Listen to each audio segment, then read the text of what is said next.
Welcome from உவகை research foundation. Basically இப்போ உவகை ரிசர்ச் ஃபவுண்டேஷன் எங்களோட மெயின் நோக்கம் என்ன அப்படின்னா, சோஃபார் நம்ம ஒரு எக்கனாமிக்கல் டெவலப்மெண்ட், அதாவது ஜிடிபி அப்படிங்கிறது தான் ஒரு டெவலப்மெண்ட் இண்டிகேட்டரா நம்ம இவ்வளோ நாளும் பேசிட்டு இருக்கிறோம். But all over the world GDP மட்டும் இல்லை, இட் இஸ் ஹாப்பினஸ் இண்டெக்ஸை இப்போ எல்லா நாடுகள்லையும் ஒரு டெவலப்மெண்ட் இண்டிகேட்டரா எடுத்து ஒர்க் பண்ண ஆரம்பிச்சிருக்கிறாங்க. ஹாப்பினஸ் இண்டிகேட்டர் இண்டெக்ஸ் அப்படின்னு பார்த்தா இந்தியா 126th பிளேஸ்ல இருக்குது. We are very far behind compared to most of our even neighbouring countries. So அதுல அந்த விதத்துல பார்க்கும்போது அந்த ஒரு 6 இண்டிகேட்டர்ஸ் சொல்றாங்க. அதுல முக்கியமானது பெர் கேபிட்டா இன்கமா இருந்தாலும், it is about generosity, giving, social support, ஒரு கரப்ஷன் ஃப்ரீ கவர்மெண்ட், இதெல்லாம் ரொம்ப ஒரு முக்கியமான ஒரு இண்டிகேட்டர்ஸா சயின்டிஃபிக்கா ப்ரூவ் பண்ணியிருக்கிறாங்க. ஸோ அதுல ஒரு ஒரு ஹாப்பினஸ், ஒரு டெவலப்மெண்ட் அப்படின்றது வரணும்னா டெஃபினட்டா வாட்டர் அப்படிங்கிறது இல்லாம எந்த டெவலப்மெண்ட்டும் நம்மளால பார்க்க முடியாது. ஸோ அதுல உவகையோட one of the core area water governance. So அது ரிலேட்டடா வாட்டர் பத்தி ஒரு எஜுகேஷன் சீரீஸா இருக்கட்டும், இல்ல அதுல ஒரு குட் கவர்னன்ஸ் கொண்டு வர்றதுக்கு நிறைய ஒர்க் பண்ணிட்டு இருக்கிறோம். ஸோ அந்த ஆஸ்பெக்ட்ல இப்போ ஒரு தேர்ட் பேசினா இருக்கக்கூடியது தமிழ்நாட்டுல தாமிரபரணி ரிவர் பேசின். இந்த சவுத்துல இருந்து எடுத்துக்கிட்டோம்னா கோதையார் பேசின், அடுத்தது நம்பியார் பேசின், தேர்டா இருக்கிறது தாமிரபரணி ரிவர் பேசின். ஸோ அந்த basin people always been very sensitive. Like Thamirabarani Tirunelveli அப்படின்னா, திருநெல்வேலிடா, நான் திருநெல்வேலிக்காரன்டான்னு சொல்ற அந்த ஒரு மார்த்தட்டிக்கிறது அந்த சில நேரங்கள்ல ஃபீல்டுல இருக்க மாட்டேங்குது. அது எல்லா ஊர்களுக்குமே பொருந்தும். ஆனா இப்ப எல்லாம் நீங்க எங்க பார்த்தானாலும் ஒரு ஐகானா நம்ம சென்னை, நம்ம நெல்லை, அந்த மாதிரி நம்மளோடது அப்படிங்கிற அந்த ப்ரைடை கொண்டு வர்றதுக்கு ஒர்க் பண்ணிட்டு இருக்காங்க. ஆனா இன்னும் அந்த ப்ரைடை நாம பார்ட்டிசிபேட் பண்றதுக்கு இன்னும் கொடுக்கல. So most of the time நம்ம ஒரு கொஸ்டியனிங் டெமோக்ரஸியை தான் நம்ம பண்றோம். பார்ட்டிசிபேட்டரி டெமோக்ரஸி இன்னும் இல்லை. ஸோ அதை என்கரேஜ் பண்ணி எல்லாருமா சேர்ந்து செய்தா மட்டும்தான் ஒரு நல்ல கவர்னன்ஸ் கொண்டு வர முடியும். அது வாட்டரா இருக்கட்டும், இல்ல வேற எந்த ஆஸ்பெக்ட்லயா இருந்தாலும் சரிதான். அதனால பீப்புள் பார்ட்டிசிபேஷனை என்ஷூர் பண்ணணும் அப்படிங்கறத நான் ரொம்ப முக்கியமான ஒரு ஆஸ்பெக்டா எடுத்திருக்கிறோம். அதுல பீப்புளுக்கு ஒரு புரிதல் இருந்தா மட்டும்தான் நம்ம அது ரிலேட்டடா ஒரு ஒரு ஒரு பாசிட்டிவான, ஒரு கன்ஸ்ட்ரக்டிவான அப்ரோச்சோட நம்ம போக முடியும். அதனால இன்னைக்கு நம்ம கூட தாமிரபரணி ரிவர் பேசின் பத்தி அதனுடைய அதுல ஒரு கிட்டத்தட்ட ஒரு 5 லொகேஷன்ஸ்ல ரொம்ப இன்டென்சிவா ஸ்டடி பண்ணியிருக்கிற கூடிய ஒரு ஏட்ரி நிறுவனம் மூலமா ஸ்டடி பண்ணியிருக்கிற மதிவாணன் சார் நம்மளோட இருக்கிறாங்க.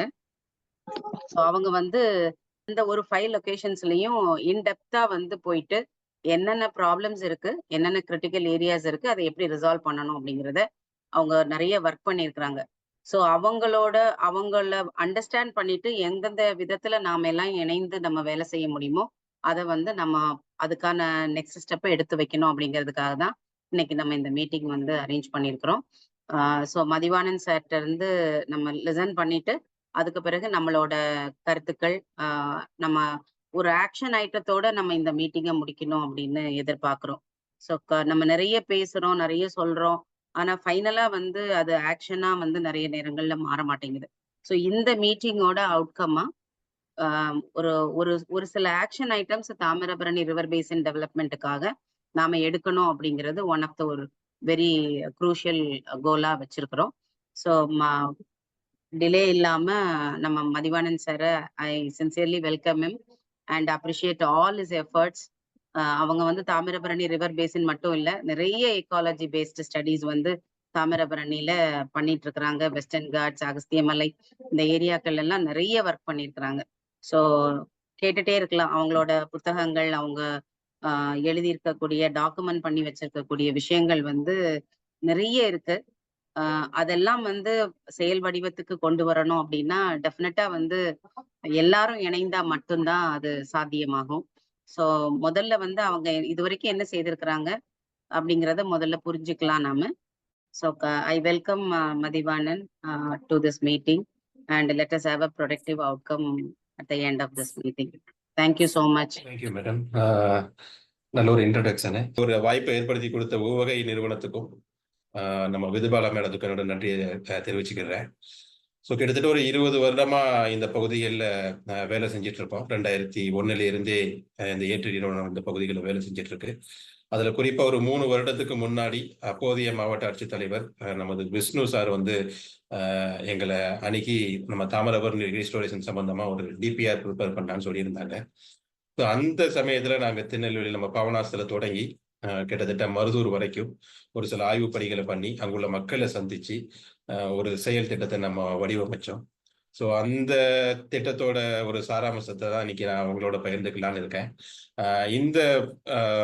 இந்த விஷயத்துல ஈடுபட்டது வந்து ஒன்று வந்து எங்களோட நிறுவனம் ஏற்றி, அடுத்து பெங்களூர்ல இன்னும் 2 நிறுவனங்கள் இருக்கு. IIHS சொல்லக்கூடிய ஒரு நிறுவனம், அடுத்து CDன்னு சொல்லக்கூடிய நிறுவனம். இந்த 3 நிறுவனங்களும் நம்ம திருநெல்வேலி மாவட்ட நிர்வாகத்தோட இணைந்து இந்த திட்டத்தை அப்போ தயாரிச்சிருந்தோம். ஸோ அதுக்கு முன்னாடி இந்த திட்டத்துக்கு அந்த சாராம்சத்துக்கு போகிறதுக்கு முன்னாடி எங்கள் நிறுவனத்தை பத்தி ஒரு சிறிய அறிமுகம் உங்களுக்கு நான் கொடுக்க கடமைப்பட்டிருக்கேன். ஒன்று வந்து ஏற்றி வந்து ஒரு என்னதான் இருந்தாலும் ஒரு ட்ரஸ்டா ரிஜிஸ்டர் ஆயிருந்தாலும் நாங்க ஒரு அகாடமிக் இன்ஸ்டிடியூஷனா செயல்படுறோம். ஒரு விஷயம் வந்து கான்சர்வேஷன் சயின்ஸ்ன்னு சொல்லுவாங்க, அதாவது இயற்கை வளங்களையும் நேச்சுரல் ரிசோர்சஸ், பயோடைவர்சிட்டி இதெல்லாம் பாதுகாக்கக்கூடிய வேலைகளை பண்ணக்கூடிய ஒரு அகாடமிக் இன்ஸ்டிடியூஷனா செயல்படுது. அதுல குறிப்பா சொல்ல போனா எங்க இதுல PhD ப்ரோக்ராம் வச்சிருக்காங்க. சஸ்டைனபிள் ஸ்டடிஸ்ன்னு சொல்லி எப்படி ஒரு நிலையான வளர்ச்சியை நோக்கி போக முடியும்னு சொல்லக்கூடிய ஒரு திட்டத்துல PhD ப்ரோக்ராம் இருக்கு. அது போக கான்சர்வேஷன் பிராக்டிஸ், அதாவது ஒரு பாதுகாப்பு பணிகளை எப்படி ஈடுபடணும்னு சொல்லி சொல்லக்கூடிய ஒரு படிப்பு கான்சர்வேஷன் பிராக்டிஸ். அதுல ஒரு மாஸ்டர் டிகிரி அதில் வச்சிருக்காங்க, PG. ஸோ இது 2 விஷயமும் வந்து ஏற்றியில நடந்துட்டு இருக்கு. அடுத்து இன்னொன்று வந்து ஏற்றி வந்து ஒரு என்வரான்மெண்ட், ஈகோசிஸ்டம், அடுத்து ஈகோசிஸ்டம் சர்வீசஸ். இப்போ நம்ம எல்லாருக்குமே சமீபத்தில் பெரிய பிரச்சனை வந்து நம்ம எல்லாருக்குமே தெரியும், கிளைமேட் சேஞ்சு. ஸோ இந்த மாதிரி விஷயங்கள்ல நிறைய இன்டர் டிசிப்ளினரி ரிசர்ச்சும் பண்ணிட்டு இருக்காங்க. பொதுவா ஒரு சுற்றுச்சூழலோ இல்லைன்னா ஒரு பாட்னி, சுவாலஜி, ஈகாலஜி அப்படின்னு மட்டும் போகாம அனைத்து தரப்பட்ட ஒரு வல்லுநர்களையும் ஈடுபடுத்தி, ஈகாலஜிஸ்டா இருக்கலாம், சோசியாலஜிஸ்டா இருக்கலாம், நேச்சுரலிஸ்டா இருக்கலாம், அனைத்து தரப்பட்ட வல்லுநர்களை ஈடுபடுத்தி பண்ணக்கூடிய ஒரு இன்டர் டிசிப்ளினரி ரிசர்ச் வேலைகளையும் ஏற்றி நிறுவனம் கடந்த 20 ஆண்டுகளுக்கு மேல பண்ணிட்டு இருக்காங்க. அடுத்து ரொம்ப முக்கியமா எந்த ஒரு கான்சர்வேஷன் எஃபர்ட்டும், எந்த ஒரு இயற்கை பாதுகாப்பு விஷயமும் உள்ளூர் மக்களை ஈடுபடுத்தாம அது ஒரு செயல்படுத்த முடியாதுங்கிறது ஆணித்தரமா ஏற்றி நம்புறாங்க அதை. ஸோ அதை வந்து உள்ளூர் மக்களை ஈடுபடுத்தணும், அந்த உள்ளூர் மக்களோட அறிவை வந்து ஆவணப்படுத்தணும். அடுத்து அதோடு மாத்திரமல்ல அந்த உள்ளூர் மக்களோட அறிவை ஆவணப்படுத்துவதோடு விட்டுறாம நம்மளோட நாலேஜையும் உள்ளூர் மக்களுக்கு தெரியப்படுத்தி அவங்களோட இயற்கை வளங்களை பாதுகாக்கிறதுக்கு ஈடுபடுத்தணும்னு சொல்லி அக்ராஸ் இந்தியா வந்து ஒரு 5 இடங்கள்ல வந்து எங்களோட கம்யூனிட்டி கான்சர்வேஷன் சென்டர் வந்து ஆரம்பிச்சிருக்காங்க ஏற்றி. அது 2 வந்து கர்நாடகா மாநிலத்திலையும், ஒரு சென்டர் வந்து கேரளால வேமநாடு பகுதிகளிலையும், அடுத்து நம்ம இமயமலை பகுதிகளில் ஒரு சென்டர் இருக்கு. ஸோ இந்த சென்டர் வந்து அகஸ்திய மலைன்னு சொல்லக்கூடிய சென்டர். ஸோ இந்த சென்டர் நம்ம என்ன மாதிரி வேலைகள் பண்றோம்னு சின்னதா சொல்லிட்டு நான் அடுத்து நம்ம இதுக்கு பெயரலாம். நம்ம திருநெல்வேலினாலே நம்ம எல்லாருக்கும் தெரியுது வந்து தாமிரபரணி. ஸோ அதை விட முக்கியமா நம்ம ஒருங்கிணைந்த திருநெல்வேலி மாவட்டத்துக்கு இன்னொரு முக்கியமான பெருமை என்னன்னு பாத்தீங்கன்னா, நம்ம சங்க இலக்கியங்கள்ல சொல்லப்பட்டிருக்கக்கூடிய 5 திணைகள். நம்ம எல்லாருக்குமே தெரியும், குறிஞ்சி மலையும் மலை சார்ந்த பகுதி. ஸோ அதெல்லாம் தாமிரபரணி உற்பத்தி ஆகக்கூடிய ஒரு பகுதி. அடுத்து அந்த அடிவாரத்துல முல்லை நிலப்பரப்புகள் இருக்கு. நம்ம களக்காடா இருக்கலாம், நம்ம முண்டந்துறையா இருக்கலாம், அடுத்து அதோட முத்திரம் இல்லாம பாபநாசம், அகஸ்தியர் ஃபால்ஸ், நம்ம கடனா அந்த மாதிரி பகுதிகளாக இருக்கக்கூடிய முற்புதர் காடுகள்லாம் முல்லையா வகைப்படுத்தலாம். அது வழியாகவும் தாமிரபரணி பயணிச்சுட்டு வருது. அடுத்து நம்ம எல்லாருக்கும் ரொம்ப பிரபலமான மருதம் திணை.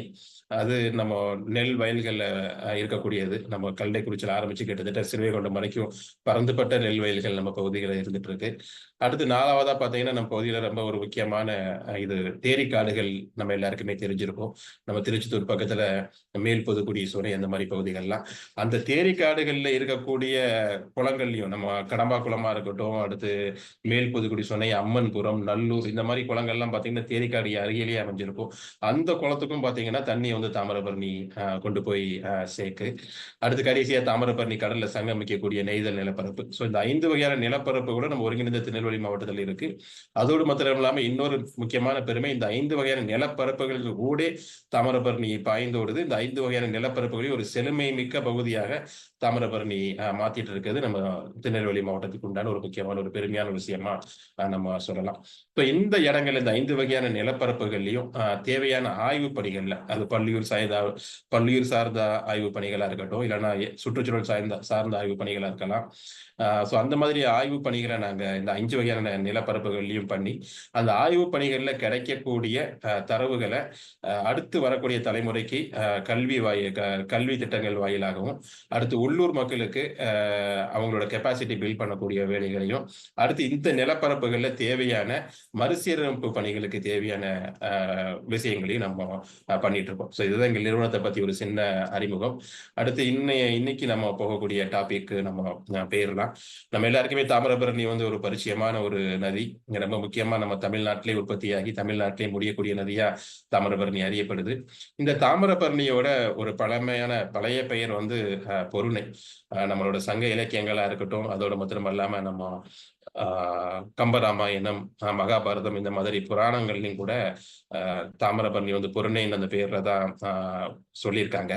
ஸோ இந்த பொருணை நதி வந்து உற்பத்தியாக இடம் வந்து பொதிகைமலை. அந்த பொதிகைமலையில தான் அகஸ்திய முனி வந்ததுக்கு அப்புறம் இந்த உலகத்துக்கே சித்த மருத்துவம் அறிமுகமான ஒரு இடமா வந்து இந்த பொதிகைமலை அறியப்படுது. ஸோ அந்த பொதிகைமலையில கிட்டத்தட்ட ஒரு 1860 மீட்டர் உயரத்துல உற்பத்தி ஆகக்கூடிய ஒரு நதி தான் நம்ம தாமிரபரணி நதி. இந்த தாமிரபரணிக்கு ஒரு 10க்கும் மேற்பட்ட உபநதிகள் இருந்துட்டு இருக்கு. இந்த தாமிரபரணி இந்த பொதிகை நதியில் உற்பத்தியாகி அங்க வரக்கூடிய இந்த முண்டந்துறை பகுதியில பாத்தீங்கன்னா சேர்வலார் நதி வந்து தாமிரபரணியோட இணையும். அதே மாதிரி நம்ம ஆலடியூர்னு சொல்லக்கூடிய பகுதிகளில் வந்து மணிமுத்தாறு நதி வந்து கனடியன் அணை கட்டியிருப்பாங்க. அந்த பகுதியில மணிமுத்தாறு அணை வந்து தாமிரபரணியோட சங்கமிக்கும். அதுக்கடுத்து நம்ம கல்லைக்குறிச்சிக்கு அடுத்தபடியா வெள்ளாங்குழி நிறைய பேருக்கு தெரிஞ்சிருக்கலாம். அந்த வெள்ளாங்குழி பக்கத்துல பாத்தீங்கன்னா கோரையார்னு சொல்லக்கூடிய ஒரு நதி வந்து தாமிரபரணியோட சங்கமிக்கும். ஸோ அந்த கோரையார் நதியில் அதுக்கு முன்னாடியே பாத்தீங்கன்னா எலுமிச்சையாறு, வண்டலோடை, வள்ளிமலை ஓடைன்னு சொல்லக்கூடிய நதி வந்து கோரையாரோட அதுக்கு முன்னாடி கோரையாறுல இணைஞ்சிருது. அதுக்கப்புறமா ஒரு முக்கியமான நதி கடனா நதி. அது நம்ம கடனா மலையில கடையம் பகுதியில் உற்பத்தி ஆகக்கூடிய நதி. அது வந்து திருப்படை மருத்துவம் சொல்லக்கூடிய பகுதியில் வந்து தாமிரபரணியோட சங்கமிக்கு. அந்த கடனா நதியோட பாத்தீங்கன்னா ஆலவாக்குறிச்சிக்கு முன்னாடி பாத்தீங்கன்னா ராமநதின்னு சொல்லக்கூடிய ஒரு நதி வந்து கடனா நதியோட இணைஞ்சிருது. அடுத்து தாமிரபரணியில தருவை பகுதிகளில் வடக்கு பச்சையார்னு நம்ம பச்சையார் மலையில நம்ம களக்காடு மலையில உற்பத்தி ஆகக்கூடிய நதி வந்து தருவையில வந்து தாமிரபரணியோட சந்திக்கு. ஸோ கிட்டத்தட்ட அது ஒரு 4200 அடி உயரத்தில் உற்பத்தி ஆகக்கூடிய ஒரு நதி. அதுக்கு அடுத்தபடியா சீவலப்பேரியில ரொம்ப ஒரு முக்கியமான ஒரு நீளமான நதி நம்ம குற்றாலம் திரிகூட மலையில் உற்பத்தி ஆகக்கூடிய சிற்றாறு நதி வந்து தாமிரபரணியோட சங்கமிக்கு. ஸோ அந்த சித்தாறு நதியில பாத்தீங்கன்னா அதுக்கு முன்னாடியே கிட்டத்தட்ட ஒரு 7-8 நதிகள் வந்து அதோட அங்க ஜாயிண்ட் ஆகுது. ஒண்ணு வந்து நம்ம அழுதக்கன்னியாரா இருக்கட்டும், ஹனுமான் நதியா இருக்கட்டும், ஹரிகர நதியா இருக்கட்டும், அடவி நயினார் இந்த மாதிரி நதிகள்லாம் வந்து சித்தார் நதியில சங்கமிச்சிருது. ஸோ இப்படி பல உபநதிகள் சேர்ந்துதான் தாமிரபரணி கிட்டத்தட்ட ஒரு 128 கிலோமீட்டர் பயணம் பண்ணி நம்ம புன்னக்காயில வந்து கல்ஃப் ஆஃப் மன்னார்ல சங்கமிக்கி இந்த போகக்கூடிய பகுதிகளில் ஒரு 8 தடுப்பணைகள் கட்டப்பட்டு அந்த 8 தடுப்பணைகள் மூலமா பல்வேறு குளங்களுக்கும் தாமிரபரணி தண்ணியை கொண்டு போய் சேர்க்கு. ஸோ கிட்டத்தட்ட பாத்தீங்கன்னா நம்ம தமிழ்நாட்டில் ஒரு பழமையான ஒரு இரிகேஷன் சிஸ்டம், அதாவது பாசன அமைப்பை கொண்டது நம்ம தாமிரபரணி நதி. ஒரு 86,000 ஏக்கர் விளைநிலங்களுக்கு வந்து பாசன நீரையும் அளிக்கக்கூடிய ஒரு நதியா அறியப்படுது. அதோடு கூட ஒரு 28 மெகாவாட் மின் உற்பத்தியும் நம்ம தாமிரபரணி நதி மூலமா கிடைச்சிட்டு இருக்கு.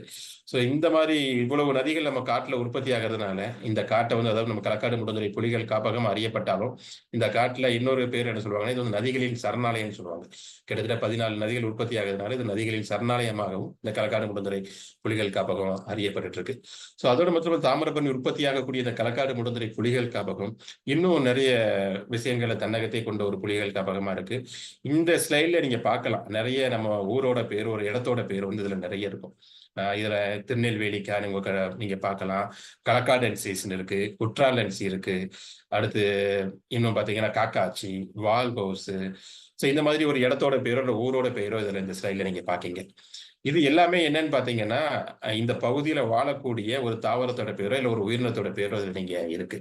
ஸோ இந்த தாவரம், இந்த உயிரினம் வந்து என்ன சொல்றாங்கன்னு பாத்தீங்கன்னா ஓரின வாழ்வி. அதாவது இந்த தாவரத்தாலேயே, இந்த உயிரினத்தாலேயே வேற எந்த பகுதியிலும், இந்த உலகத்துல வேற எந்த பகுதியிலையும் வாழ முடியாது. இந்த தாவரமோ இந்த உயிரினமோ அதோட இருப்பு இருக்கணும்னு பாத்தீங்கன்னா இந்த மாதிரி இடங்கள்லாம் இருக்க முடியும். ஸோ இந்த இடத்துல தான் அதுக்கு தேவையான சுற்றுச்சூழல் அமைப்பும், அதுக்கு தேவையான வெப்பமும், அதுக்கு தேவையான மழையும் கிடைக்கக்கூடிய ஒரு பகுதியா இருக்கிறதுனால நம்ம அந்த களக்காடு முடந்துறை புலிகள் காப்பகத்துல அந்த தாமிரபரணி உற்பத்தி ஆகக்கூடிய இடத்துல இந்த அளவுக்கு, அதாவது ஒரு 100க்கும் மேற்பட்ட ஓரிட வாழ்வி உயிரினங்கள் வாழக்கூடிய ஒரு பகுதியா இந்த நம்ம தாமிரபரணி உற்பத்தி ஆகக்கூடிய பொதிகை மலை வந்து அறியப்படுது. அதெல்லாம் கூட நமக்கு ரொம்ப ஒரு முக்கியமான ஒரு பெருமை தான் அதெல்லாம். ஸோ இது இந்த மாதிரி ஒரு ஓரிட வாழ்வி உயிரினங்கள் மிகுந்த ஒரு பகுதியா தாமிரபரணி அறியப்படுறது வந்து ஒரு பெருமையான விஷயம். ஸோ அடுத்து நம்ம காடு மொத்தம் இருந்தா அந்த அளவுக்கு ஒரு சிறப்பா இருக்கான்னு பாத்தீங்கன்னா, காடோட கூடவே சேர்த்து காட்டை விட்டு வெளியில இருக்கக்கூடிய நம்ம மனித ஆதிக்கம் மிகுந்த நிலப்பரப்புகளும், தாமிரபரணி வெளியில வரக்கூடிய இந்த மனித ஆதிக்கம் மிகுந்த நிலப்பரப்புகளும் கூட ரொம்ப ஒரு செழிப்பான ஒரு நிலமா தான் இருக்கு நம்ம திருநெல்வேலி, ஒருங்கிணைந்த திருநெல்வேலி மாவட்டத்துல. உதாரணத்துக்கு நீங்க பார்க்கலாம், இந்த தாமிரபரணி காட்டுல உற்பத்தியாகி வரக்கூடிய பகுதியில் நீங்க நிறைய இந்த ஸ்டைல் இந்த மேப்ல பாத்தீங்கன்னா நிறைய ப்ளூ டாட்ஸ் பாக்கீங்க. அது எல்லாமே இங்க இருக்கக்கூடிய குளங்கள். அதோடு மாத்திரம் இல்லாம நம்ம ஊருக்கு நடுவழி திருப்படை முறுதலா இருக்கட்டும், கூந்தன்குளமா இருக்கட்டும், அந்த பகுதிகள்லாம் நிறைய பறவைகள் வாழக்கூடிய ஒரு இடமாவும் இருக்கு. நீங்க திருப்படை முறுதூர், கூந்தன்குளம், அதாவது நம்ம ஊருக்கு மத்தியிலேயே இருக்கக்கூடிய மரங்கள்ல, ஊருக்கு மத்தியிலே இருக்கக்கூடிய குளங்கள் இருக்கக்கூடிய மரங்கள்ல பாத்தீங்கன்னா அந்த அளவுக்கு பறவைகள் வந்து தங்கக்கூடிய ஒரு இடமா வந்து நம்ம திருநெல்வேலி மாவட்டம் அறியப்படுது. வேற எங்கேயும் நம்ம தமிழ்நாட்டுல அந்த அளவுக்கு பெருசா இடங்களை பாத்திர முடியாது. அடுத்து அதோடு மட்டும் இல்லாம நம்ம திருநெல்வேலியிலிருந்து தூத்துக்குடிக்கு போற பகுதிகளை வள்ளநாடு வெளிமான் சரணாலயம் அமைச்சிருக்கு. அதே மாதிரி திருநெல்வேலியிலிருந்து மதுரைக்கு போகக்கூடிய இடத்துல நம்ம கங்கை கொண்டான்ல புள்ளிமான்கள் சரணாலயம். இப்படி ஊருக்கு அருகிலேயே நிறைய சரணாலயங்களா இருக்கக்கூடிய ஒரு பல்லுயிர் முக்கியத்துவம் வாய்ந்த நிலப்பரப்பா தாமிரபரணி அறியப்படுது. அது இப்ப இல்ல, பன்னெடுங்காலமாகவே இருக்கு. இப்ப இந்த ஸ்லைட்ல இங்க மேல பார்க்கக்கூடியது இந்த படம் வந்து நம்ம திருப்படை மருதூர் கோபுரத்துல காணப்படக்கூடிய ஒரு படம். இந்த படத்துல என்ன காமிச்சிருக்காங்கன்னா நீர்நாய். சோ நம்ம காடுகள்ல எப்படி ஒரு புலி வந்து காடுகளோட பல்லுயிருக்கு வந்து எப்படி ஒரு ஆதாரமா இருக்கோ, அந்த மாதிரி ஒரு நீருக்கு ஒரு ஆதாரமா இருக்கக்கூடியது நீர்நாய். ஸோ அந்த ஒரு ஆறுன்னு இருக்குன்னா அந்த ஆத்துல வந்து ஒரு டாப்ல இருக்கக்கூடியது வந்து அந்த இருக்கக்கூடியது நீர்நாய் தான். ஸோ அந்த நீர்நாய் வந்து தாமிரபரணியில ரொம்ப செழிப்பா இருந்தது தான் இந்த ஓவியம் காட்டுது. திருப்படிமருதூர் கோவில்ல மேல இருக்கக்கூடிய கோபுரத்தில் இருக்கக்கூடிய ஓவியம். அடுத்து அதுக்கு கீழே நீங்க பார்க்கக்கூடிய போட்டோ வந்து இது வந்து ஒரு நம்ம பூநாரைன்னு சொல்லக்கூடிய பறவை. ஒவ்வொரு வருஷமும் வட பிரதேசங்கள்ல இருந்து நம்ம பகுதிக்கு வலசை வரக்கூடிய ஒரு பறவை. ஸோ பூநாரை மட்டும் இல்லாம வரித்தலை வாத்துன்னு சொல்லக்கூடிய ஒரு பறவைலாம் பார்த்தீங்கன்னா மங்கோலியா பகுதியிலிருந்து ஒவ்வொரு வருடமும் நம்ம தாமிரபரணி பாசனம் அளிக்கக்கூடிய குந்தங்குளம், அடுத்து நம்ம விஜயநாராயணம், இந்த மாதிரி பகுதிகளுக்கு வருது. கிட்டத்தட்ட அந்த வரித்தலை வாத்தெல்லாம் பார்த்தீங்கன்னா 8848 அடி உயரமுடைய நம்ம மவுண்ட் எவரெஸ்ட்டை தாண்டி ஒவ்வொரு வருஷமும் நம்ம ஊருக்கு வருது. ஸோ கிட்டத்தட்ட ஒரு 40க்கும் மேற்பட்ட வலசை பறவைகள், நீர் வலசை பறவைகள் வந்து நம்ம தாமிரபரணியை நம்பி, நம்ம தாமிரபரணி குளங்களை நம்பி ஒவ்வொரு வருடமும் நம்ம பகுதிக்கு வந்துட்டு இருக்கு.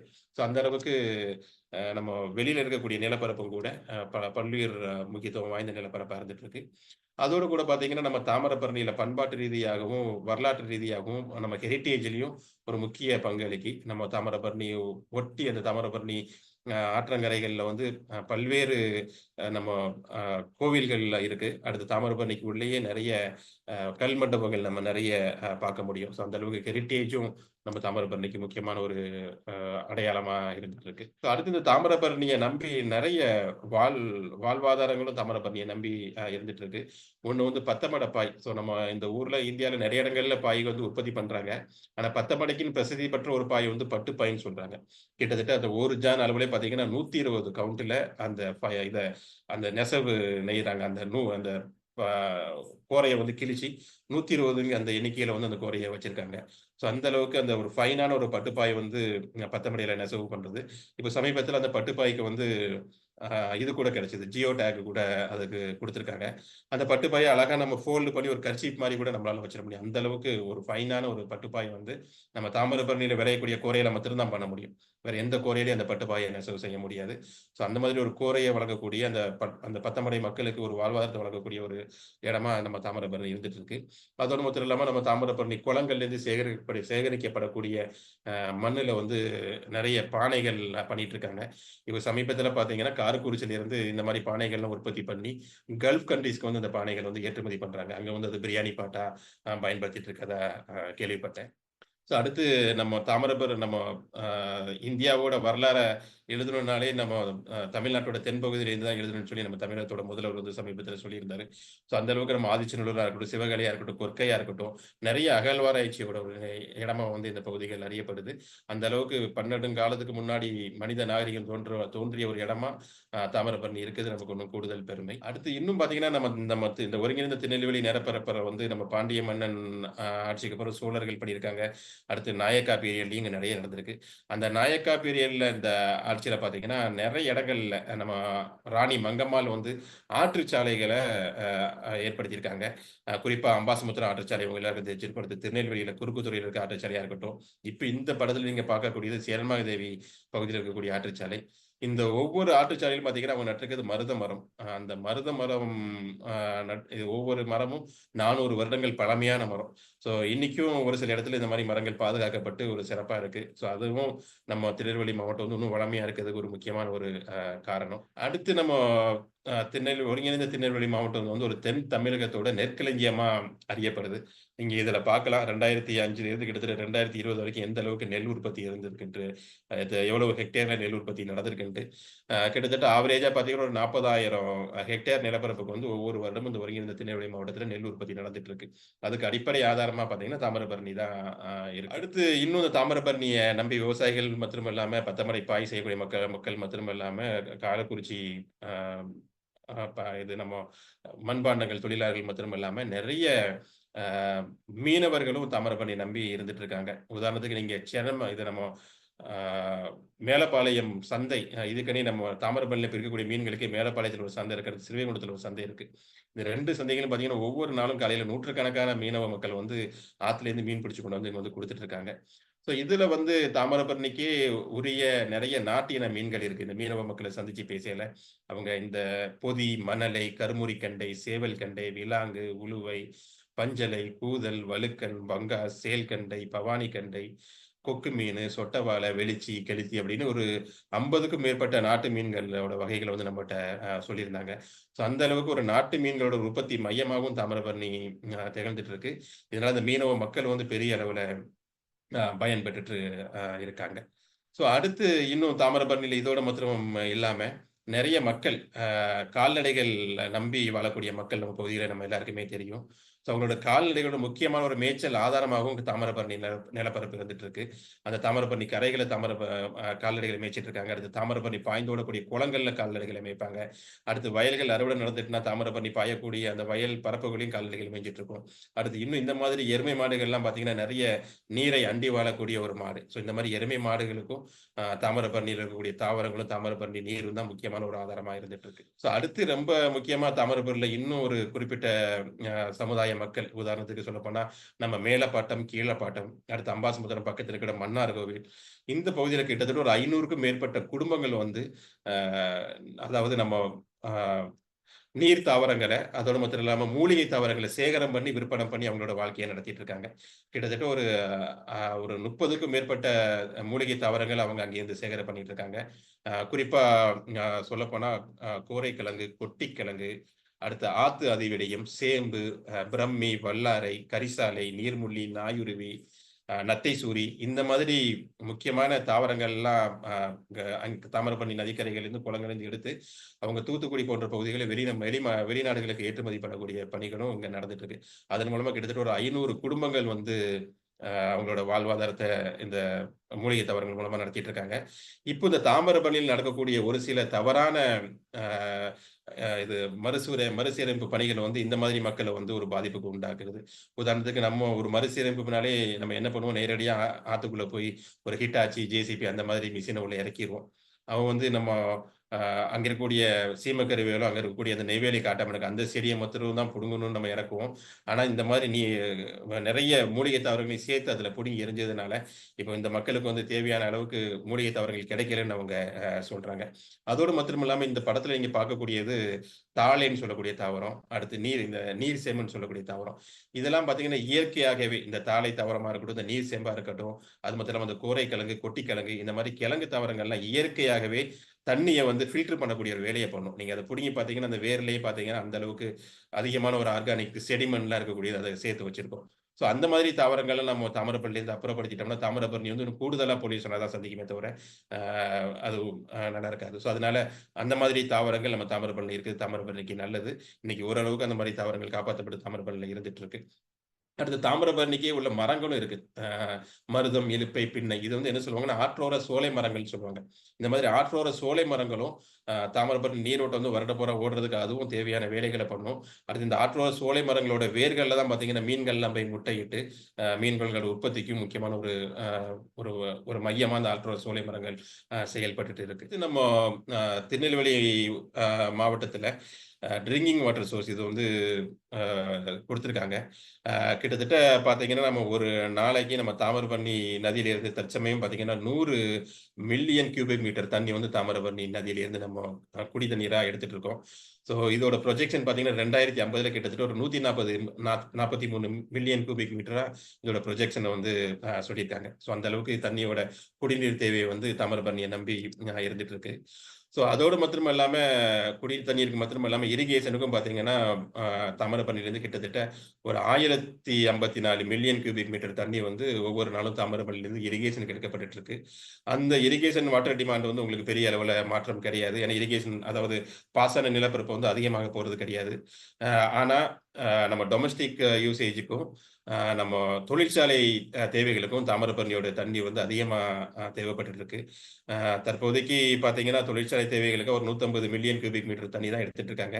ஆனா அதே இது 2040ல பார்த்தீங்கன்னா, கிட்டத்தட்ட ஒரு 371 மில்லியன் கியூபிக் மீட்டர் தண்ணி வந்து தொழிற்சாலை தேவைகளுக்கு மட்டும் தாமிரபரணியிலிருந்து எடுக்க வேண்டி இருக்குன்னு சொல்லியிருக்காங்க.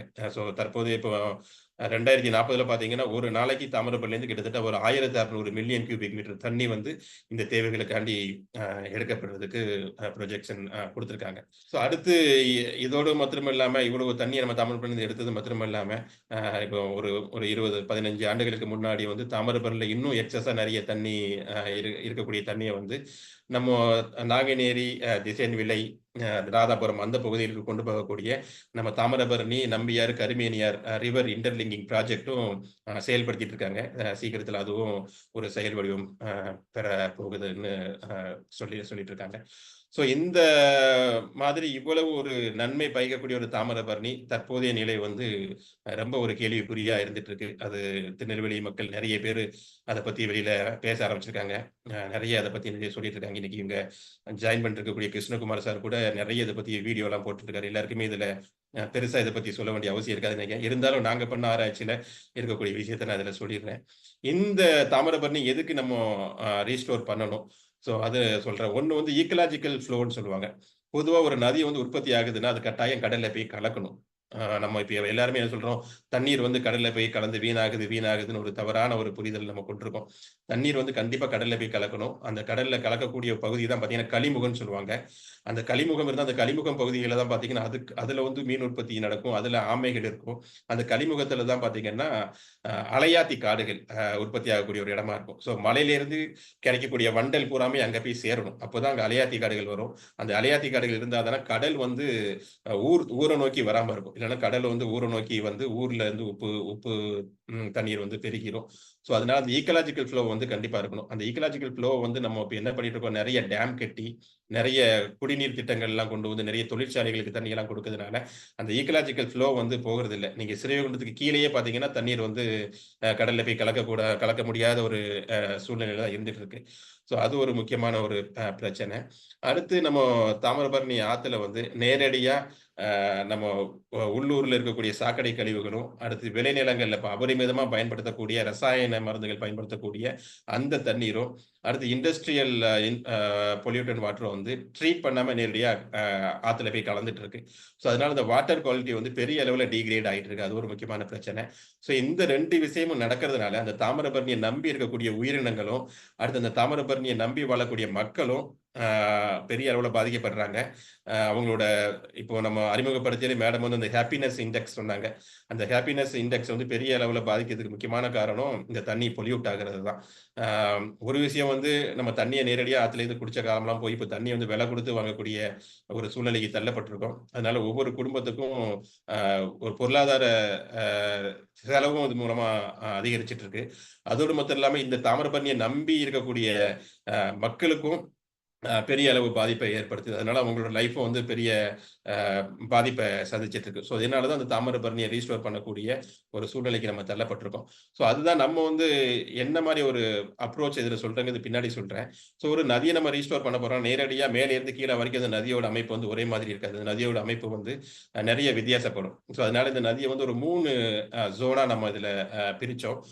முதல் ஜோன் வந்து நம்ம பாபநாசத்துல இருந்து அ கல்லடைக்குறிச்சி வரைக்கும் நேச்சர்ஸ்கேப்ன்னு சொன்னோம். ஏன்னா இது வந்து காட ஒட்டி இருக்கக்கூடியது. ஸோ இந்த மாரி இடங்கள்ல பார்த்தீங்கன்னா, அதுல வாழக்கூடிய உயிரினங்கள் வந்து வித்தியாசமா இருக்கும். அதுல வாழக்கூடிய உயிரினங்கள் ஒரு தனித்துவமா இருக்கும். அதோடு மாத்திரம் இல்லாம காடுகள்ல வாழக்கூடிய உயிரினங்களும் இந்த மாரி இடங்கள்ல நீர் தேவைகளுக்காண்டி வரும். ஸோ அதனால ஒரு நேச்சர்ஸ்கேப் ஒரு இதுவா அது ஒரு ஜோன் பண்ணோம். அடுத்து 2வது நம்ம கல்லடைக்குறிச்சியிலிருந்து தருவை வரைக்கும் பார்த்தீங்கன்னா, நெறைய விவசாய நிலங்கள் இருக்கக்கூடிய பகுதி. ஸோ அந்த இடங்கள் வந்து ஒரு ரூரல் ஸ்கேப் ஆகும். அதுக்கு தருவிலிருந்து நம்ம மருதூர் வரைக்கும் இருக்கக்கூடிய பகுதி வந்து நெறைய மக்கள் ஆதிக்கம் மிகுந்த பகுதி. அது வந்து அர்பன் ஸ்கேப்பாகவும் பிரிச்சோம். இப்படி ஒரு 3 ஜோனா இத பிரிச்சிருந்தோம். ஸோ இதுதான் இன்னைக்கு நம்ம தாமிரபரணியோட ஒரு கரண்ட் ஸ்டேட். இதுல நெறைய நான் படங்கள் போட்டிருக்கேன். ஸோ இதுல நாங்க என்ன அப்ரோச் நாங்க வலியுறுத்துதுன்னு சொன்னோம்னா, தற்போதைக்கு எந்த ஒரு திட்டம்னாலும் அது என்னன்னா மேலே இருந்து ஒரு ஆர்டர போடுறாங்க. மேல இருக்கக்கூடிய மக்கள். அது வந்து கீழ இருக்கக்கூடியவங்க அத செயல்படுத்தக்கூடிய ஒரு வேலைய தான் பண்ணிட்டு இருக்காங்க. அது ஒரு டாப் டவுன் அப்ரோச்சா இருக்கு. அந்த டாப் டவுன் அப்ரோச் வந்து இது மாரி நதி மறுசீரமைப்புல வந்து செயல்படாது. இந்த மாரி ஒரு நதி மறுசீரமைப்புல வந்து ஒரு பாட்டம் அப் அப்ரோச்சா இருக்கணும். அதாவது அந்த பகுதியில இருக்கக்கூடிய மக்களோட நாலெட்ஜ முதன்மையா எடுத்துக்கிட்டு, அதன் மூலமா அத நம்ம எடுத்துட்டு போனா தான் முடியும். ஏன்னா உதாரணத்துக்கு நம்ம திருப்படை மருதூரே ஒரு பெஸ்ட் எக்ஸாம்பிளா சொல்லலாம். அந்த ஊர் மக்கள் அங்கிருந்த ஒரு மறைந்த ஜஸ்டிஸ் ஒரு ரத்தினவேல் பாண்டியன் ஐயாவோட ஒரு முயற்சி, அடுத்து அந்த பகுதியில இருந்த நாரும்புன்னு சொல்லக்கூடிய ஒரு நபர், அந்த பகுதியில இருக்கக்கூடிய மக்கள்லாம் சேர்ந்து அந்த பகுதிய இன்னைக்கு காப்பாத்தி வச்சிருக்காங்க. ஸோ அந்த மாதிரி ஒரு பாட்டம் அப் அப்ரோச் தான் வேலை செய்யும். மேலே இருந்து யாரோ ஒரு ஆர்டர போட்டு அத கீழ நம்ம செயல்படுத்தினோம்னா, அது நடைபெறாது. ஸோ அதோட சேர்த்து ஒரு ஒரு நம்ம சயின்ஸையும் அதுல இன்டகிரேட் பண்ணணும். ஸோ அதுதான் எங்களோட ஒரு முக்கியமான ஒரு இது. ஸோ அதனால தான் இந்த சமூக சூழலியல் பார்வையில தாமிரபரணிய பார்க்கணும்னு நாங்க சொல்றோம். வெறுமனா ஒரு சூழலியல் பார்வையிலயோ, இல்ல வெறுமனா ஒரு சமூக பார்வையில மட்டும் பார்த்தா பத்தாது. சமூக சூழலியல் பார்வைய 2 இணைச்சு பார்த்தா தான் தாமிரபரணி மறுசீரமைப்பு வந்து செயல்படுத்த முடியும். அதே மாதிரி அதுல நடக்கக்கூடிய பிரச்சனைகள வந்து ஒரு சில பிரச்சனைகள் ஒரு குறிப்பிட்ட பகுதிக்கு மட்டும் இருக்கும். ஒரு சில பிரச்சனைகள் என்டையர் ரிவர் ஸ்கேப்புக்குமே இருக்கும். ஸோ அதனால நாங்க என்ன பண்ணோம், ஒரு 5 இடத்த நம்ம இதுக்கு முதல் கட்டமா எடுத்தோம். பாபநாசம், கல்டைக்குறிச்சி, திருப்படைமருதூர், கோகுலாசமுத்திரம், நாரணம்மாள்புரம்னு சொல்லிக்கிட்டு. இந்த 5 இடங்கள்லயும் பிரதானமா ஒவ்வொரு பகுதியிலும் ஒரு பிரச்சனைகள் நம்ம க அ க அ கையில் எடுத்தோம். ஒண்ணு வந்து பாபநாசத்துல பார்த்தீங்கன்னா, நம்ம எல்லாருக்குமே தெரியும். பரிகாரங்கள் வந்து ஒரு பெரிய பிரச்சனையா பாபநாசத்துல இருக்கு. அது பாபநாசத்துல மாத்திரம் தான் பரிகாரம் நடக்கான்னு கேட்டீங்கன்னா, கண்டிப்பா இல்ல. நம்ம தாமிரபரணியில பாபநாசத்துல ஆரம்பிச்சு திருப்படைமருதூர்ல நடக்கு, சேர்மகதேவில இருக்கு, ஈவன் நாரணம்மாள்புரத்துல இருக்கு, ஸ்ரீவைகுண்டம் வரைக்கும் அது இருக்கு. இருந்தாலும் நம்ம வந்து பாபநாசத்துல முதல் கட்டமா அந்த பரிகாரத்துல வந்து என்னென்ன மாரி இன்டர்வென்ஷன கொண்டு வந்தா செயல்படுது, எந்த மாரி இன்டர்வென்ஷன் வேலை செய்யுது, எந்த மாரி இன்டர்வென்ஷன் வேலை செய்யுதுன்னு பார்த்துக்கிட்டு, அதுக்கப்புறம் அதுல பெஸ்ட் இன்டர்வென்ஷன் வந்து மத்த இடத்துக்கு கொண்டு போகலாம். ஸோ அதுதான் எங்களோட திட்டம். ஸோ நாங்க ப்ரொபோஸ் பண்ண ஒரு திட்டம். 2வது கல்டைக்குறிச்சியில பிரதானமான பிரச்சனைன்னு பார்த்தீங்கன்னா, சாக்கடை கழிவு. அது வந்து தாமிரபரணில நேரடியா கல்டைக்குறிச்சியில சாக்கடை கலக்காட்டா கூட, அந்த கனடியன் கால்வாய்ன்னு சொல்லக்கூடிய இதுல வந்து நெறைய சாக்கடை வந்து கலந்துட்டு இருக்காங்க. கடைசியா அந்த கனடியன் கால்வாய் எங்க போய் ட்ரைன் ஆகும்ன்னு பார்த்தீங்கன்னா, தாமிரபரணியில போய் தான் ட்ரைன் ஆகும். ஸோ அப்ப அந்த கல்டைக்குறிச்சியில போய் இந்த சாக்கடை கழிவு வந்து ஒரு முக்கியமான ஒரு இதா எடுத்து, அதுக்கு ஒரு இன்டர்வென்ஷன் குடுத்திருந்தோம். அடுத்து திருப்படைமருதூர் எடுத்துக்கிட்டீங்கன்னா, திருப்படைமருதூர் வந்து பெரிய அளவுல பாதுகாக்கப்பட்ட ஒரு பகுதியா இருந்தா கூட, அந்த பகுதியில முக்கியமான ஒரு தொழில் வந்து விவசாயம். ஸோ அந்த விவசாயத்துல ச அ பயன்படுத்தக்கூடிய அபரிமிதமான பூச்சிக்கொல்லி, ரசாயனம் கலந்த தண்ணீர் வந்து நேரடியா தாமிரபரணியில கலக்கு. ஸோ அது ஒரு பிரதான பிரச்சனையா அங்க எடுத்து அதுக்கு ஒரு இன்டர்வென்ஷன் குடுத்திருந்தோம். அடுத்து 4வதா கோபாலசமுத்திரம். இந்த கோபாலசமுத்திரத்தில பார்த்தீங்கன்னா என்ன பிரச்சனை இருக்குன்னா, முக்கியமான பிரச்சனை இன்வேசிவ் ஸ்பீசிஸ்ன்னு சொல்லுவாங்க. அதாவது நம்ம சீமக்கருவேல மரங்கள் வந்து ரொம்ப அதிகமா இருக்கக்கூடிய ஒரு பகுதியா கோபாலசமுத்திரம் இருக்கு. கோபாலசமுத்திரத்தில மாத்திரம் தான் சீமக்கருவேலமா கேட்டீங்கன்னா கிடையாது. நெறைய இடங்கள் இருக்கு. சீவலப்பேரியா இருக்கட்டும், அங்கெல்லாம் கூட இருக்கு. இருந்தாலும் அந்த சீமக்கருவேலத்தை எப்படி கட்டுப்படுத்தி நம்மளோட நேட்டிவ் வெஜிடேஷன் நம்ம நம்ம ரைப்பேரியன் சொல்லக்கூடிய சோலைக்காடுகளை எப்படி அந்த இடத்துல கொண்டு வர முடியும்னு சொல்லக்கூடிய ஒரு பிரதான விஷயத்தை வந்து கோகுலாசமுத்திரத்துக்கு நம்ம ப்ரப்போஸ் பண்ணணும். அடுத்து கடைசியா நார்னமால்புரம் சிட்டிக்குள்ள இருக்கு. சிட்டிக்குள்ள என்னென்ன பிரச்சனைகள் உங்க எல்லாருக்குமே தெரிஞ்சிருக்கும். அது வந்து ஒரு மிக்சடான ஒரு பிரச்சனை நார்னமால்புரத்துல இருக்கு. ஸோ இப்படி 5 இடத்துலயும் ஒரு 5 பிரதான பிரச்சனைகளை மையப்படுத்தி நம்ம கொண்டிருந்தோம். இந்த 5 இடங்கள்லயும் நம்ம இந்த வாட்டர் குவாலிட்டியும் நம்ம சர்வேயும் நம்ம பண்ணியிருந்தோம். ஸோ இதுல ஒரு விஷயம் நமக்கு தெரிஞ்சது என்னன்னா, தாமிரபரணியோட தண்ணீர் வந்து ரொம்ப அளவுக்கு மீறி மோசமான கண்டிஷனுக்குலாம் போகல. இப்போ நினைச்சா கூட தாமிரபரணிய நம்மளால காப்பாத்திற முடியும். இப்போ வந்து ஒரு குளிக்கக்கூடிய தரத்துல இருக்கக்கூடிய தாமிரபரணி வந்து குடிக்கக்கூடிய தரத்துக்கு மாத்தணும். ஸோ ரொம்ப பெரிய அளவு பெரிய அபரிமிதமான பொல்யூஷன் லெவலுக்குலாம் தாமிரபரணி இதுவரைக்கும் போய் ச சேரல. இப்போ நெனச்சா நம்ம அத காப்பாத்திற முடியும். ஆனா, அந்த அபரிமிதமான ஒரு சூழலுக்கு கொண்டு போய் சேர்த்தரக்கூடாது. ஸோ அதுதான் நம்ம இப்போ கருத்துல எடுத்துக்கணும். ஸோ இதுல நம்ம அ க இந்த வாட்டர் குவாலிட்டில நம்ம பார்க்கக்கூடியது அந்த டிடிஎஸ்ன்னு சொல்லுவாங்க. அந்த டிடிஎஸ் வந்து பார்த்தீங்கன்னா, கீழ போக போக அதாவது நம்ம திருப்படைமருதூர் வரைக்கும் அந்த டிடிஎஸோட இது வந்து நல்லாவே இருக்கு. ஆனா கோபாலாசமுத்திரத்துல இருந்து பார்த்தீங்கன்னா, அது 30, 40ன்னு கூடிட்டு இருக்கு. கீழ போக போக அந்த டிடிஎஸ் வந்து அதிகப்பட்டுட்டு இருக்கு. அடுத்து டிசால்வ்டு ஆக்ஸிஜன் சொல்லுவாங்க. அந்த டிசால்வ்டு ஆக்ஸிஜன் வந்து தண்ணீல இருந்தா மட்டும் தான் தண்ணீல வாழக்கூடிய உயிரினங்கள் வந்து நல்லா இருக்க முடியும். அது வந்து குறைஞ்சது ஒரு 7க்கு மேல அந்த ஆக்ஸிஜன் இருக்கணும். அந்த ஆக்ஸிஜன் லெவல். ஆனா அது நம்ம பாபநாசத்துலேருந்து கோபாலசமுத்திரம் வரைக்கும் தண்ணீல அந்த ஆக்ஸிஜன் லெவல் வந்து ஒரு 7 வரைக்கும் இருக்கு. ஆனா அதுக்கு கீழ போக போக பார்த்தீங்கன்னா, அந்த டிசால்வ்டு ஆக்ஸிஜன் லெவல் வந்து குறையுது. ஸோ இந்த ஒரு 2 விஷயம் வந்து தாமிரபரணியில பார்க்க முடிஞ்சது. இருந்தாலும் இத நம்ம திருப்பி கொண்டு வர முடியும். நம்ம சரியா செயல்பட்டோம்னா கட்டாயம் கொண்டு வர முடியும். மீட்டெடுக்க முடியும். தாமிரபரணியில இருக்கக்கூடிய பல்லுயிர்களையும் நம்ம ரெக்கார்ட் பண்ணியிருந்தோம். ஸோ நெறைய பல்லுயிர்கள் வந்து இன்னைக்கும் தாமிரபரணியில இருந்துட்டு இருக்கு. அது பறவைகளா இருக்கட்டும், வண்ணத்து பூச்சிகளா இருக்கட்டும், நீர்வாழ் உயிரினங்களா இருக்கட்டும், தாவரங்களா இருக்கட்டும். அதுவுமே தாமிரபரணியில வந்து அதோட இண்டெக்ஸும் ரொம்ப நல்லா தான் இருந்துட்டு இருக்கு. இப்ப ரீசென்ட்டா நாங்க நம்ம நீர்நாய் பத்தி ஒரு சர்வே பண்ணியிருக்கோம். அந்த நீர்நாய் பார்த்தீங்கன்னா, தாமிரபரணியில நதியுண்ணி அணைக்கட்டுன்னு சொல்லக்கூடிய பகுதியில நம்ம அத கண்டறிஞ்சிருந்தோம். அதே மாரி மருதூர் அணையிலயும் கண்டறிஞ்சிருந்தோம். ஸோ ஒரு நீர்நாய் வந்து ஒரு ஆத்துல இருக்குன்னா, அப்ப அந்த ஆறு வந்து ஓரளவுக்கு நல்லா இருக்குன்னு நம்ம சொல்ல முடியும். ஆனா இந்த நீர்நாய் வந்து ஒரு காலத்துல ஆத்துல பரவலா காணப்பட்டுச்சு. இப்ப அந்த அளவுக்கு காணப்படல. நாங்க பார்த்ததுமே பார்த்தீங்கன்னா, டைரக்ட்டா சைட் பண்ணது மருதூர்ல ஒரு நீர்நாயும், நதியுண்ணி அணைக்கட்டுல ஒரு நீர்நாய் தான் பார்த்திருந்தோம். ஸோ அதனால அ திரும்ப அதையும் நம்ம கொண்டு வந்தா தான் அந்த நீர்நாய் என்ன வேலை பண்ணும்னு பார்த்தீங்கன்னா, காட்டுக்குள்ள எப்படி ஒரு புலி வந்து ஒரு ஆதிக்கத்த செலுத்துறதோ, ஒரு புலி நல்லா இருந்தா காடு எப்படி நல்லா இருக்கும். அதே மாரி ஒரு நீர்நாய் வந்து ஒரு ஆத்துல இருந்துச்சுன்னா, அந்த ஆறு ரொம்ப சிறப்பா இருக்கும். ஸோ அந்த ஒரு வேலைய நீர்நாய் பண்ணிட்டு இருக்கு. உதாரணத்துக்கு இப்ப நம்ம ஆத்துல, குளத்துல பெரிய பிரச்சனை ஆப்பிரிக்கன் கெளுத்தி மீன் உங்க எல்லாருக்குமே தெரிஞ்சிருக்கும். ஆப்பிரிக்கன் கெளுத்தி மீன், டேங்க் கிளீனர் இந்த மாரி மீன்கள்லாம். ஸோ இந்த மாரி மீன்கள்லாம் ஒரு கட்டுக்குள்ள வைக்கக்கூடிய வேலையும் நீர்நாய் பண்ணும்.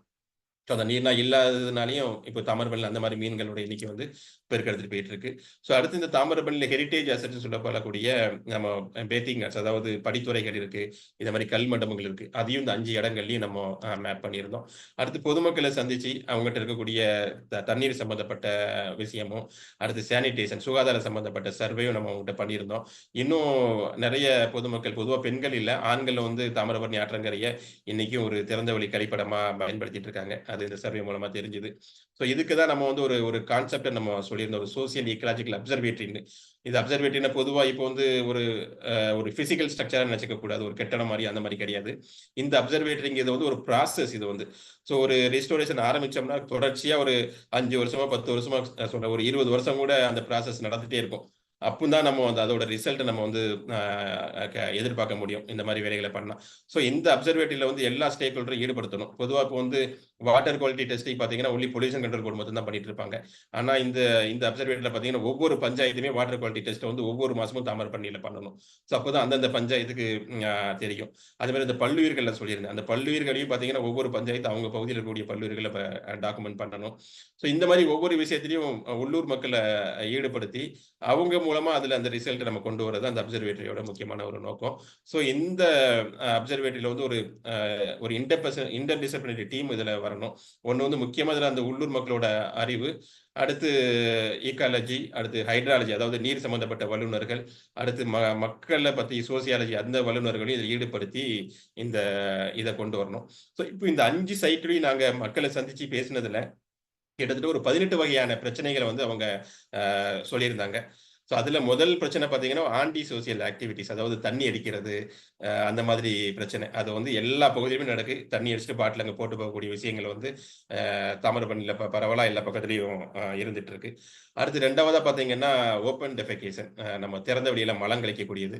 அதுவும் பார்த்தீங்கன்னா, பாபநாசத்துல ஆரம்பிச்சு இவங்களுக்கு தாமிரபரணி முடியக்கூடிய பகுதி வரைக்கும் இருந்துட்டு இருக்கு. அடுத்து என்க்ரோச்மென்ட் ஆக்கிரமிப்பு. ஆக்கிரமிப்பும் பரவலா அனைத்து பகுதியிலயும் இருக்கு. அடுத்து இன்னும் ரொம்ப முக்கியமா பார்த்தீங்கன்னா, அன்எத்திக்கல் மெத்தட் ஆஃப் ஃபிஷிங் போட்டிருக்கேன். அதாவது என்னன்னா, மீன் பிடிக்கக்கூடியது. பொதுவா மீனவர்கள் வந்து மீன பிடிக்கிறது வந்து வலையையோ, இல்ல வலை போட்டு பிடிப்பாங்க. இல்லன்னா தூண்டில் போட்டு பிடிப்பாங்க. ஆனா ஒரு சில பேர் பொழுதுபோக்குக்காண்டி மீன் பிடிக்க வராங்க. அவங்கலாம் என்ன மாதிரி எப்படி மீன பிடிக்காங்கன்னு கேள்விப்பட்டேன்னா, வெடி போட்டு தண்ணிக்குள்ள வெடி போட்டு மீன பிடிக்கிறது. இல்லன்னா நெறைய ப்ளீச்சிங் பவுடரு, சுண்ணாம்பு அத கரைச்சு ஊத்தி மீன கொன்னு பிடிக்கிறது. ஸோ இந்த மாதிரி வேலைகள் வந்து தண்ணியும் பொல்யூட் பண்ணுது. அதே சமயத்துல வந்து மீனையும் கொன்றுது. மீனோட சேர்ந்த மற்ற நண்டு, ஆமை அந்த மாரி உயிரினங்களையும் கொன்றுது.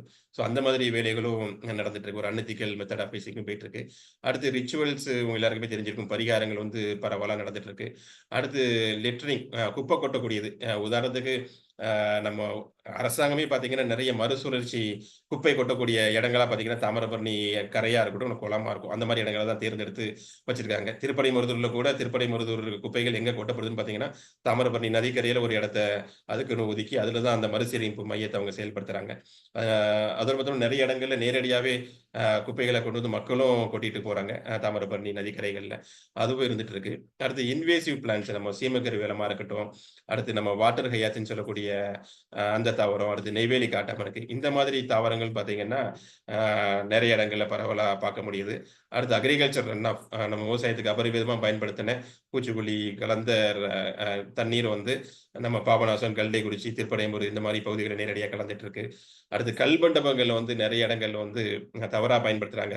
கல்மண்டபங்கள் வந்து உடைஞ்சு போயிருக்கு. அதுவும் பார்த்தீங்கன்னா, பாபநாசம், கல்டைக்குறிச்சி, கோபாலசமுத்திரம், நாரணமால்புரத்துல இருக்கு. திருப்படைமருதூர்ல மாத்திரம் ஓரளவுக்கு காப்பாத்தி வச்சிருக்காங்க அத. அடுத்து இன்னும் பார்த்தீங்கன்னா, நேரடியா நம்ம மக்கள் பயன்படுத்தக்கூடிய வாகனத்த வந்து ஆத்துக்குள்ள வந்து கழுவிட்டு இருக்காங்க. அது கல்லைக்குறிச்சி பகுதியிலும், நாரணமால்புரம் பகுதியிலும் நடந்துட்டு இருந்துச்சு. ஆனா, இப்ப கல்லைக்குறிச்சி பகுதியில நடக்குது. பட் நாரணமால்புரம் பகுதியில அத கண்ட்ரோல் பண்றதுக்கு கவர்ன்மெண்ட் ஒரு ஸ்டெப் எடுத்து பண்ணிட்டு இருக்காங்க. அடுத்து அந்த மெடிசினல் பிளான்ட்ஸ் உங்களுக்கு நான் சொல்லியிருந்தேன். அதுவும் பார்த்தீங்கன்னா, இப்ப அளவுக்கு அதிகமா அ அ அத கலெக்ட் பண்ண ஆரம்பிச்சுட்டாங்க. அதனால ஒரு சில மூலிகை தாவரங்கள் வந்து இப்போ தட்டுப்பாடு ஆயிட்டு இருக்கு தாமிரபரணியில. ஸோ அதுவும் நம்ம ஒரு கண்ட்ரோலுக்கு எடுத்துட்டு வரணும். அடுத்து இன்னும் பார்த்தீங்கன்னா, அரசாங்க திட்டத்திலே பார்த்தீங்கன்னா, அ பப்ளிக் டாய்லெட் கட்டுறதுக்கும் தாமிரபரணி நதிக்கரைய பயன்படுத்தியிருக்காங்க. உதாரணத்துக்கு கோபாலசமுத்திரத்தில தாமிரபரணி ஆத்தங்கரையிலேயே பொது கழிப்பிடம் கட்டப்பட்டது. இப்ப அத இடிச்சுட்டாங்க. ஸோ அந்த மாதிரி ஒரு திட்டங்களுக்கும் அ அ எடுத்துட்டு தாமிரபரணி நதிக்கரையில நடந்துட்டு இருக்கு. அடுத்து ஃபிலிம் ஷூட்டிங் நெறைய நம்ம தாமிரபரணி நதியில வந்து நெறைய சினிமா ஷூட்டிங் நடந்துட்டு இருக்கு. குறிப்பா கல்லைக்குறிச்சி பகுதிகள்லாம் நெறைய ஷூட்டிங் நடக்கு. ஸோ அந்த மாரி சினிமா ஷூட்டிங் நடக்கிறதுல ஒரு விஷயம் என்ன பண்றாங்க, அந்த பழைய பாலத்துக்கு வந்து பெயிண்ட் அடிக்காங்க. அந்த பெயிண்ட் வந்து நேரடியா ஆத்துல கொட்டக்கூடிய வேலைகள் நடக்கு. அடுத்து இன்னும் நெறைய செட் போடுறாங்க. உதாரணத்துக்கு கடைசியா ஒரு ஷூட்டிங்லாம் பார்த்தீங்கன்னா, ஒரு வண்ணாந்துறை அதுல பண்ணியிருந்தாங்க. அந்த மாரி செட் போடுறதுக்கு பார்த்தீங்கன்னா, அ இது பிளாஸ்டர் ஆஃப் பாரிஸு, தெர்மாக்கோல் அந்த மாரி விஷயங்கள பயன்படுத்துறாங்க. கடைசியா அந்த செட்ட இது கொலாப்ஸ் பண்ணி திருப்பி அங்கேயே அந்த கழிவுகள்லாம் அங்கேயே போட்டு போகக்கூடிய வேலைகள் நடந்துட்டு இருக்கு. ஸோ அந்த மாதிரி விஷயங்கள் கள்ளக்குறிச்சியில சொல்லியிருந்தாங்க. அடுத்து சிமெண்ட் பேக் வந்து சிமெண்ட் பேக்கு அ அந்த மாரி விஷயங்கள கழுவக்கூடியது. ஸோ இந்த மாதிரி பிரச்சனைகள் வந்து கிட்டத்தட்ட ஒரு 18 வகையான பிரச்சனைகள வந்து தாமிரபரணியில அ பதிவு பண்ணியிருந்தோம். இந்த 5 சைட்லயும். மீன் பிடிக்கக்கூடியது. பொதுவா மீனவர்கள் வந்து மீன பிடிக்கிறது வந்து வலையையோ, இல்ல வலை போட்டு பிடிப்பாங்க. இல்லன்னா தூண்டில் போட்டு பிடிப்பாங்க. ஆனா ஒரு சில பேர் பொழுதுபோக்குக்காண்டி மீன் பிடிக்க வராங்க. அவங்கலாம் என்ன மாதிரி எப்படி மீன பிடிக்காங்கன்னு கேள்விப்பட்டேன்னா, வெடி போட்டு தண்ணிக்குள்ள வெடி போட்டு மீன பிடிக்கிறது. இல்லன்னா நெறைய ப்ளீச்சிங் பவுடரு, சுண்ணாம்பு அத கரைச்சு ஊத்தி மீன கொன்னு பிடிக்கிறது. ஸோ இந்த மாதிரி வேலைகள் வந்து தண்ணியும் பொல்யூட் பண்ணுது. அதே சமயத்துல வந்து மீனையும் கொன்றுது. மீனோட சேர்ந்த மற்ற நண்டு, ஆமை அந்த மாரி உயிரினங்களையும் கொன்றுது. ஸோ அந்த மாதிரி வேலைகளும் நடந்துட்டு இருக்கு. ஒரு அன்எத்திக்கல் மெத்தட் ஆஃப் ஃபிஷிங்கும் போயிட்டு இருக்கு. அடுத்து ரிச்சுவல்ஸ் உங்க எல்லாருக்குமே தெரிஞ்சிருக்கும். பரிகாரங்கள் வந்து பரவலா நடந்துட்டு இருக்கு. அடுத்து லிட்டரிங் குப்பை கொட்டக்கூடியது. உதாரணத்துக்கு நம்ம அரசாங்கமே பார்த்தீங்கன்னா, நெறைய மறுசுழற்சி குப்பை கொட்டக்கூடிய இடங்களா பார்த்தீங்கன்னா, தாமிரபரணி கரையா இருக்கட்டும், இல்ல குளமா இருக்கும். அந்த மாரி இடங்கள தான் தேர்ந்தெடுத்து வச்சிருக்காங்க. திருப்படைமருதூர்ல கூட திருப்படைமருதூர் குப்பைகள் எங்க கொட்டப்படுதுன்னு பார்த்தீங்கன்னா, தாமிரபரணி நதிக்கரையில ஒரு இடத்த அதுக்குன்னு ஒதுக்கி, அதுல தான் அந்த மறுசீரமைப்பு மையத்த அவங்க செயல்படுத்துறாங்க. அ அதோட பார்த்தோம்னா நெறைய இடங்கள்ல நேரடியாவே குப்பைகள கொண்டு வந்து மக்களும் கொட்டிட்டு போறாங்க. தாமிரபரணி நதிக்கரைகள்ல. அதுவும் இருந்துட்டு இருக்கு. அடுத்து இன்வேசிவ் பிளான்ட்ஸ் நம்ம சீமக்கருவேலமா இருக்கட்டும், அடுத்து நம்ம வாட்டர் ஹையாத்துன்னு சொல்லக்கூடிய அந்த தாவரம், அடுத்து நெய்வேலி காட்டாம இருக்கு. இந்த மாதிரி தாவரங்கள் பார்த்தீங்கன்னா, அ நெறைய இடங்கள்ல பரவலா பார்க்க முடியுது. அடுத்து அக்ரிகல்ச்சர் ரன் ஆஃப் நம்ம விவசாயத்துக்கு அபரிவிதமா பயன்படுத்தின பூச்சிக்கொல்லி கலந்த அ தண்ணீர் வந்து நம்ம பாபநாசம், கல்டைக்குறிச்சி, திருப்படையம்பூர் இந்த மாரி பகுதிகள்ல நேரடியா கலந்துட்டு இருக்கு. அடுத்து கல்மண்டபங்கள்ல வந்து நெறைய இடங்கள்ல வந்து தவறா பயன்படுத்துறாங்க. கல்மண்டபங்கள் வந்து உடைஞ்சு போயிருக்கு. அதுவும் பார்த்தீங்கன்னா, பாபநாசம், கல்டைக்குறிச்சி, கோபாலசமுத்திரம், நாரணமால்புரத்துல இருக்கு. திருப்படையம்புரத்துல மட்டும் ஓரளவுக்கு காப்பாத்தி வச்சிருக்காங்க அத. அடுத்து இன்னும் பார்த்தீங்கன்னா, நேரடியா நம்ம மக்கள் பயன்படுத்தக்கூடிய வாகனத்த வந்து ஆத்துக்குள்ள வந்து கழுவிட்டு இருக்காங்க. அது கல்லைக்குறிச்சி பகுதியிலும், நாரணமால்புரம் பகுதியிலும் நடந்துட்டு இருந்துச்சு. ஆனா, இப்ப கல்லைக்குறிச்சி பகுதியில நடக்குது. பட் நாரணமால்புரம் பகுதியில அத கண்ட்ரோல் பண்றதுக்கு கவர்ன்மெண்ட் ஒரு ஸ்டெப் எடுத்து பண்ணிட்டு இருக்காங்க. அடுத்து அந்த மெடிசினல் பிளான்ட்ஸ் உங்களுக்கு நான் சொல்லியிருந்தேன். அதுவும் பார்த்தீங்கன்னா, இப்ப அளவுக்கு அதிகமா அ அ அத கலெக்ட் பண்ண ஆரம்பிச்சுட்டாங்க. அதனால ஒரு சில மூலிகை தாவரங்கள் வந்து இப்போ தட்டுப்பாடு ஆயிட்டு இருக்கு தாமிரபரணியில. ஸோ அதுவும் நம்ம ஒரு கண்ட்ரோலுக்கு எடுத்துட்டு வரணும்.